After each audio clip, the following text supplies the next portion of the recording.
My girlfriend bragged, "I've been writing a blog about how pathetic you are. 10K readers love it." I said, "Impressive numbers." Then her boss Googled her pen name during her promotion review. She was escorted out by security. I, 32 male, discovered my girlfriend Brooks, 29, little side project 3 weeks ago during what should have been a normal Thursday night.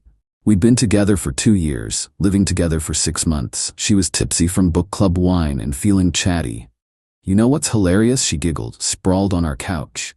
"I'm basically famous online, and you have no idea." I looked up from my laptop. "What do you mean?" She pulled out her phone, waving it around. "My blog, Dating Down, A Girl's Guide to Surviving Mediocrity.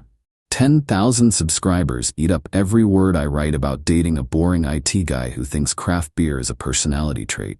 My stomach dropped, but I kept my face neutral.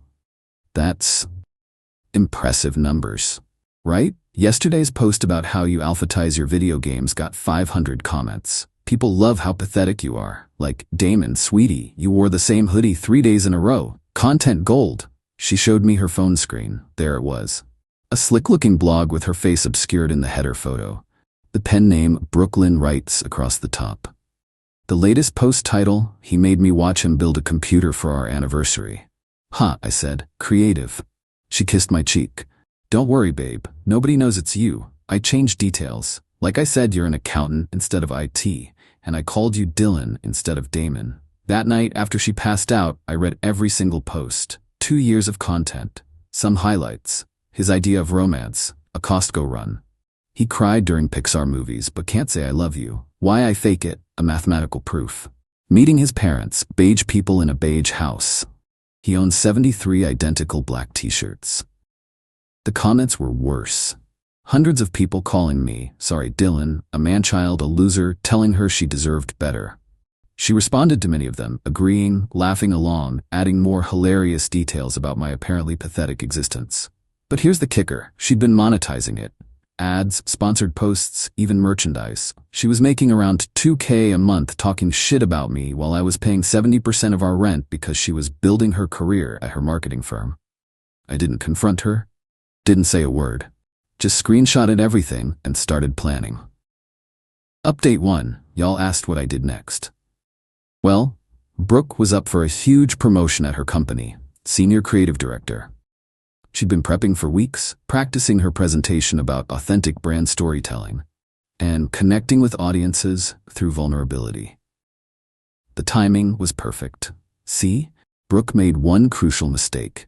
Her blog's About page linked to her professional portfolio, her real name, her LinkedIn, everything. She thought she was networking, building her brand. She was actually leaving a digital trail a toddler could follow. 3 days after discovering the blog, she had her final promotion interview. That morning, she was bouncing off the walls. "Garrett loves my work," she said, adjusting her blazer. "He said I have a unique voice and understand modern audience engagement. This promotion is mine." "Good luck," I said, sipping my coffee from my apparently pathetic Star Wars mug. "Luck? Please. I've got this. Maybe when I'm making 6 figures, we can finally move somewhere that doesn't smell like your gaming setup." She left. I opened my laptop. I'd created a simple anonymous email. Nothing dramatic. Just, "You might want to Google Brooklyn Writes before making any promotion decisions. Sincerely, a concerned observer." Sent it to Garrett, the CMO, and for good measure, their HR director, Patricia. Then I waited. Brooke texted me at 10 a.m., interview starting. 11 a.m., weird, they postponed to 2 p.m. 2:30 p.m., WTF, something strange is happening. 3 p.m., nothing. 4 p.m., nothing. She came home at 6 p.m. Her face was blotchy, makeup smeared. She walked past me without a word and locked herself in the bedroom. An hour later, she emerged. "Someone sent my blog to my boss." "Oh?" I didn't look up from my game. They printed out posts. Garrett had them highlighted. The one where I called him a human LinkedIn post who thinks synergy is foreplay. The one about Patricia's wine mom energy ruining the vibe. The entire series about how our client presentations are corporate theater for brain-dead boomers. That's rough. She stared at me. That's rough? I got fired, Damon? They had security escort me out. Why would they fire you for a blog?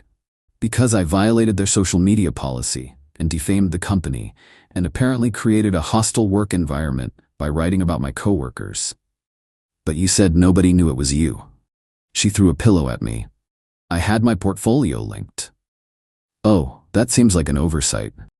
The next 3 hours were peak Brooke. She cycled through denial. This is illegal. Anger. Someone stalked me. This is harassment. Bargaining.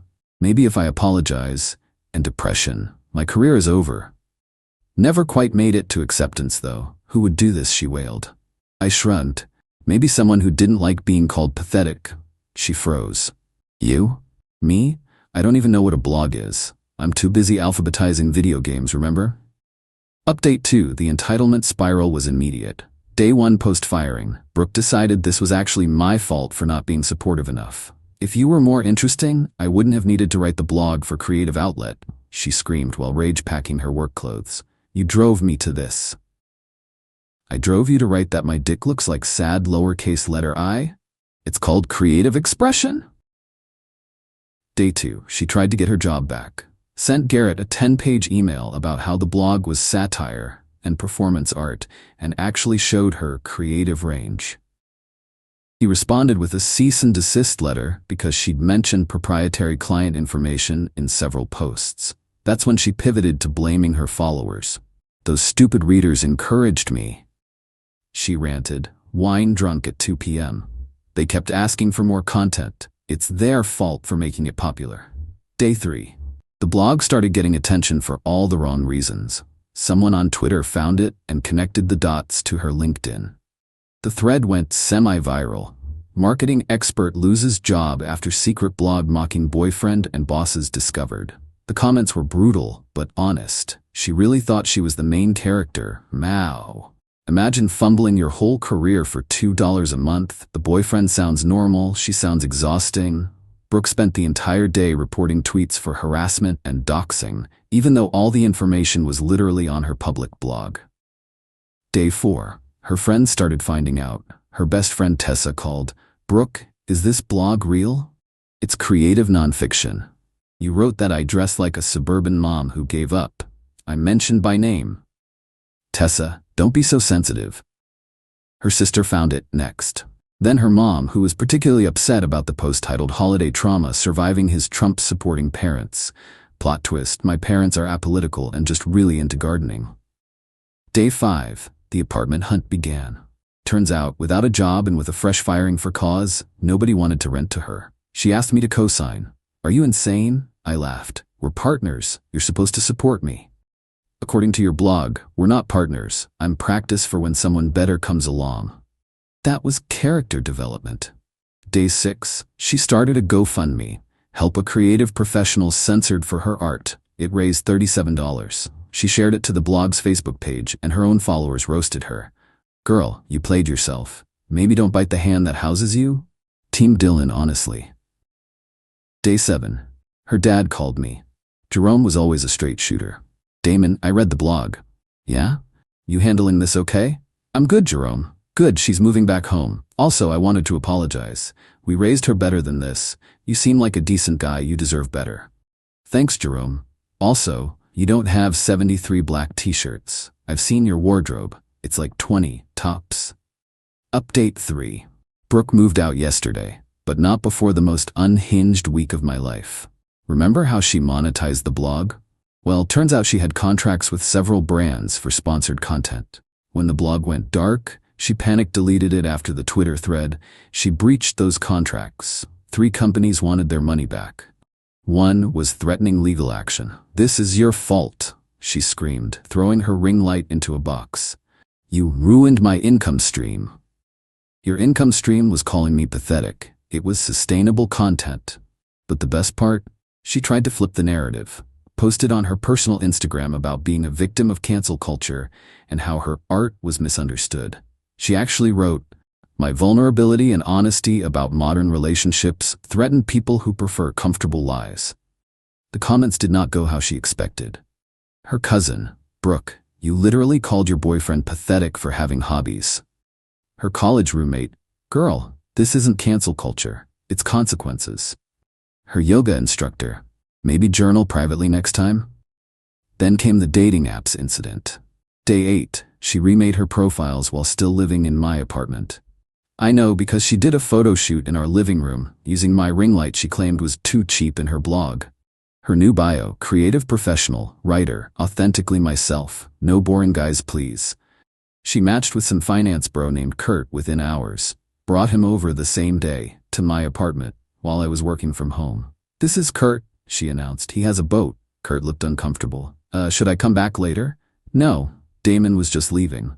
I live here, you're moving out tomorrow. Don't be petty. Kurt left, quickly. Day 9, she tried to take my TV. I need it for my new place. You called it compensation for his personality in post 47. I was building narrative. Build it without my TV. She then tried to take my coffee maker. We shared it. My Nintendo Switch. I played Animal Crossing once. My cat. He likes me better. The cat, Mr. Whiskers, hid under the bed until she left. Day 10, moving day. Her dad showed up with a U-Haul. Jerome looked tired. While loading boxes, he pulled me aside. Found more of the blog cached online. The things she wrote, I'm embarrassed. It's not your fault. She wrote that we raised a mediocre man who peaked in high school. You graduated summa cum laude. You run a whole IT department. What the hell is wrong with her? Before leaving, Brooke had one final meltdown. You know what? You are pathetic. Living your boring life with your stupid routines and your dumb hobbies. I was the best thing that ever happened to you. According to your blog, you were settling for less than bare minimum. So which is it? She grabbed the last box. Have fun dying alone with your alphabetized games. They're organized by genre, then alphabetically. You never got that right in 127 posts. Jerome mouthed, sorry, as they left. Final update. So here's where we're at now. Brooke is living with her parents, working part-time at her mom's friend's boutique. She makes $15 an hour folding scarves. Her Instagram is now private after she posted about rebuilding after trauma and got ratioed by people with screenshots of her blog posts calling retail workers NPCs in the capitalist machine. She tried to start a new blog, Rising from Ashes, a Phoenix story. It has 17 subscribers. Most comments are people asking if she's the pathetic boyfriend girl. Last week, she sent me a long text at 2 a.m. I've been thinking, maybe we could work through this. Relationships need forgiveness. You obviously still love me, or you wouldn't have cared about the blog. I'm willing to give us another chance. I replied, no thanks. Too pathetic for you, remember? She sent 23 more texts. Highlights include, you'll never find anyone who understands you like I do. She thought I was an accountant. I made you interesting.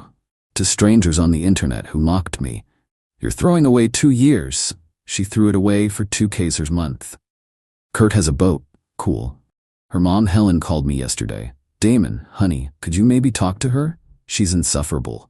She critiqued my casserole for lacking narrative structure. Sorry, Helen, can't help you. I understand. Also, I read the post about my Thanksgiving turkey being dry as her son-in-law's personality. It was one time, and I was trying a new recipe.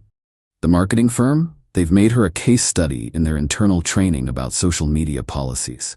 Garrett sent me a LinkedIn message. Thanks for the heads up. She also wrote about confidential client strategies. Could have been a lawsuit. Bullet dodged. Tessa, her ex-best friend, reached out. I'm sorry I didn't believe you when you said she could be mean. The blog? Jesus. She wrote that you were cosplaying as an adult. You own a house. She lived with her parents until 27. But here's the actual best part. I'm great. Like, genuinely great. The apartment is peaceful. I can watch my pathetic sci-fi shows without commentary. Mr. Whiskers actually comes out from under furniture now. I started dating Melody from my book club. Turns out she's into boring guys who have stable jobs and don't create drama for content. Melody read the cached blog posts, her review. So she mocked you for cooking dinner every night, having a savings account, and being kind to service workers? Was she raised by wolves? Worse, suburban parents who told her she was special. Last I heard through mutual friends, Brooke got rejected from 47 marketing jobs. Karma's beautiful. She tried to pitch a book. My ex was toxic, a survival guide. No publisher's bit. Kurt blocked her after she live-tweeted their first date. Her parents started charging her rent. She writes Yelp reviews now for that dopamine hit, all 1 star. The boutique manager asked her to stop telling customers they have pedestrian taste. Someone sent me her latest Instagram story yesterday. She's selling her ring light and blog equipment. Caption, letting go of items that no longer serve my journey. Translation, she's broke. Do I feel bad? Nah. She played stupid games, won stupid prizes. She literally had a perfect situation. Loving boyfriend, shared apartment, supportive partner, paying most of the bills while she built her career. She threw it all away to call me pathetic for internet points. The irony? Her blog's final post before deletion had 10K readers. This Reddit thread about her downfall? 50K upvotes and counting. Guess I'm not so boring after all. P.S. To everyone asking, yes, Mr. Whiskers is doing amazing. He's no longer an emotionally stunted creature reflecting his owner's inability to connect. Potent 73. He's just a cat who likes tuna and sunny spots. P.P.S. Brooke, since I know you're reading this, hi to your mom's account. Dylan never existed. It was always Damon. And my parents think you're the one who likes Trump because you kept calling everything fake news. Have fun with that narrative. Edit. She's already subtweeting about this post. Some people can't move on from the past. Girl, it's been 2 weeks. Edit 2. Her dad Jerome sent me $500 with a note for putting up with her shit. I sent it back with, no charge for the life lesson. He sent it back again with, buy yourself something nice. Not craft beer. Jerome's a real one. Edit 3. The boutique fired her. Apparently she started a TikTok called Retail Diaries mocking customers. The owner's daughter found it. She lasted 19 days.